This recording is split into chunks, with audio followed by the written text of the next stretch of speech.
Hi guys, Mallikarjun here.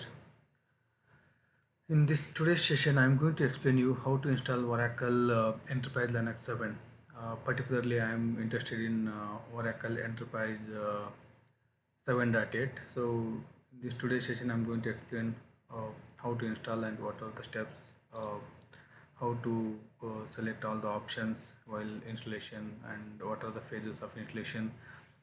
So let's start with each of these steps in detail.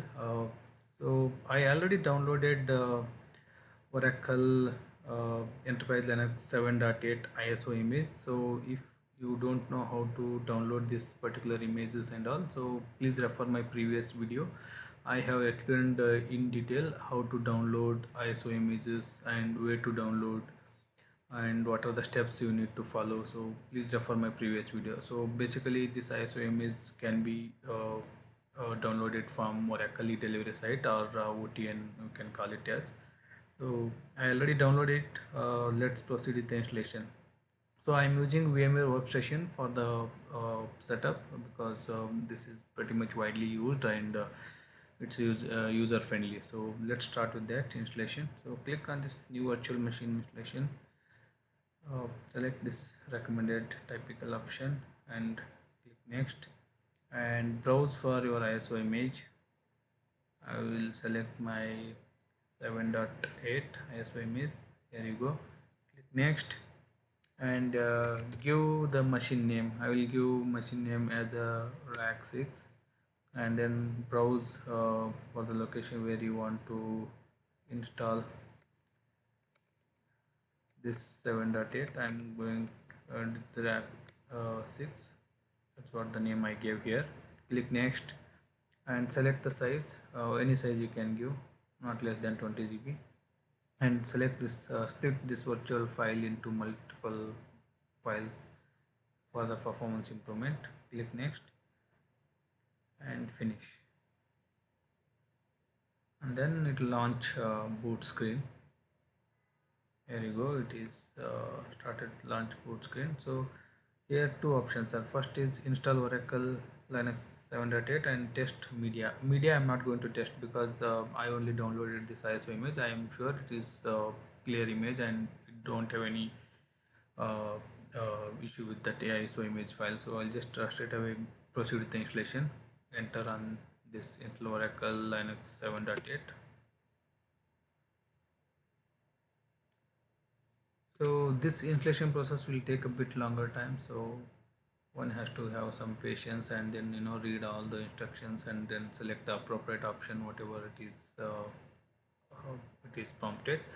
So the installation process is pretty straightforward, so one can go through this video that easily can understand. Yeah, you can see all these log messages. It started all this demons, all the it is making necessary arrangement for the installation. Okay, starting with the installer in a minute. So just wait for one more second. Sorry.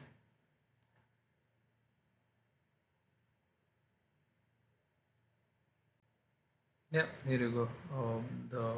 The interaction screen came here. So select the language. So default English I selected.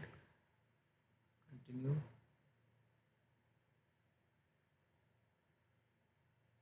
And then uh, you need to make sure whatever this error message should be taken care before proceeding with the installation, or else this install begin installation button will not be pop up until you fix these issues. It's all backend. It is checking the dependencies and software selection method and what are the dependent RPMs and dependent setting and configuration. Everything it will check in backend and then it will give up. Okay, so once you get this message, so you can see right, this is an error. This orange triangle. So click on this one and select the hard disk and click OK. So it says saving the storage configuration. So it's done. See, now you get the begin installation button. So you were not supposed to click right now because make sure you have to go each and all these buttons and then make sure everything is perfect. So first of all, date and time, and set a particular time zone of your particular time zone. So yeah, here's my India time zone. And then keyboard, US keyboard already selected, and language and support English by default I selected, and installation source ISO image, it's all fine. And after selection, so this is very important step here. So if you select any of these method, right, minimal, infrastructure server, file and print server, basic web server, virtualization host, if you select any of these, you won't get a GUI mode, desktop mode. So you have to select server with GUI mode, so that you will get your GUI screen. Otherwise, you will be able to get only command mode. So make sure you select this option, server with GUI mode, and also make sure you select these two particular libraries, compatibility libraries, and this development tools. These are very very important libraries and binary executables for all your operations. So these two packages are very important, and the base environment should be server with GUI mode. Click OK, and then once you select that, it will again check for dependent RPMs and dependencies, and it will make sure it will select internally what are those dependencies.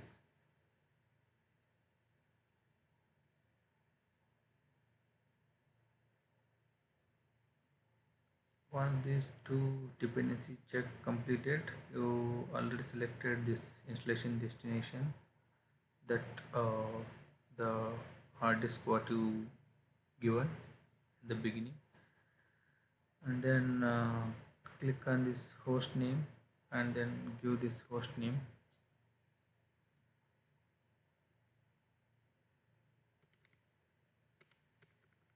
I have given as a rack 6. I will just go to the rack 6 localhost and apply. And then once you click on this configure and this ethernet, you can proceed with your IP configuration and all. So right now I will not do it. I will do it once the installation is done. So I'll just cancel it and click OK.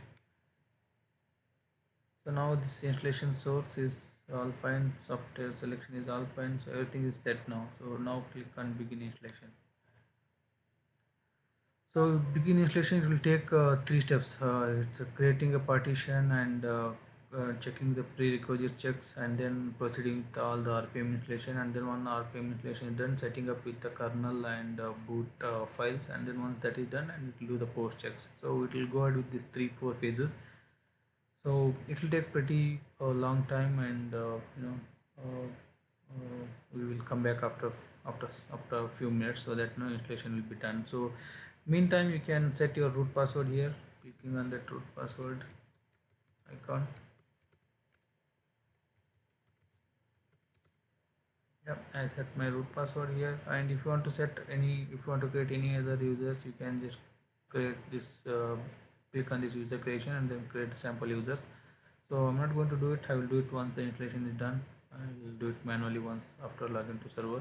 So this, as I said, it will take 3-4 phases. Like now it is checking all the starting package installation process. So it is kind of pre-checks it's doing. It is collecting all the RPMs and setting up repository and configuration, and then once the pre-checks are done, it will proceed with the installation of all the RPMs. All the RPMs installation is done, so then it will proceed with the configuration of kernel parameter, boot parameter, init RFS files, and starting with all the processes. It will do all those post checks, and then once that is done, it will ask us to reboot the server. So once you reboot the server, you are done with the installation. So yeah, now you can see it went into installation phase. It is installing all the RPMs, and it will take few couple of minutes. So we'll come back after a few minutes, and we'll see what is the status. So now the RPM installation is almost done. So when the RPM installation is done, so it will proceed with the boot and kernel configuration, and then once the configuration is done, so it will do some post checks and post validation, and then it will reboot the server. Yeah, post installation steps. Perform the post installation steps now. Yeah, these post checks will take couple of minutes because it has to do creating all the grub and boot and kernel configuration, and then once that is done it has to validate, and once the validation everything is successful, then it will ask us to reboot. So we'll wait for a few more minutes and then we'll come back after a few minutes. We'll see what's the status. Now after those post checks, and it is creating all init rmf files and kernel files and boot files and grub files. Once all those files and configurations are done, it will ask us to reboot the server. Here you go. Installation is completed, and I'm going to reboot the server now.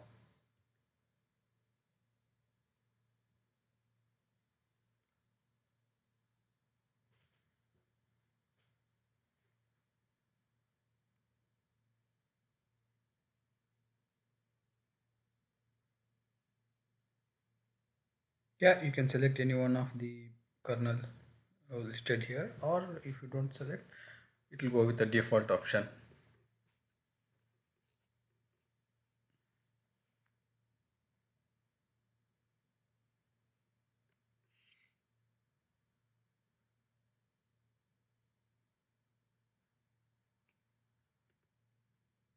Yeah, server is booted, and can accept this license agreement. Click on that, accept this license agreement, click OK,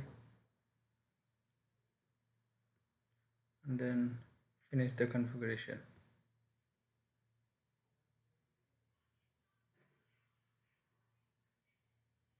Before that, you just click on this one, make sure this is React 6 what you selected during the installation, and then click on finish configuration. Now the server will boot, and then you will be logged into server. Yep, here you go.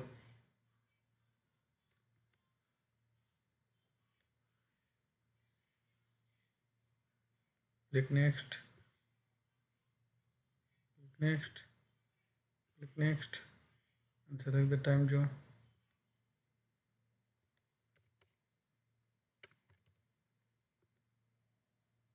Click next, skip, and mention the user account. Next, click on next,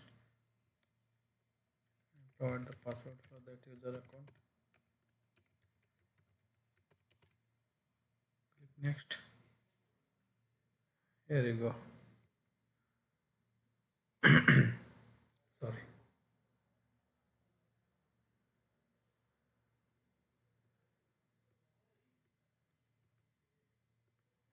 Okay, so this help and support center, you no need, just cancel it or close it. And here you go, you are into server now. You can open the terminal and check for the host name,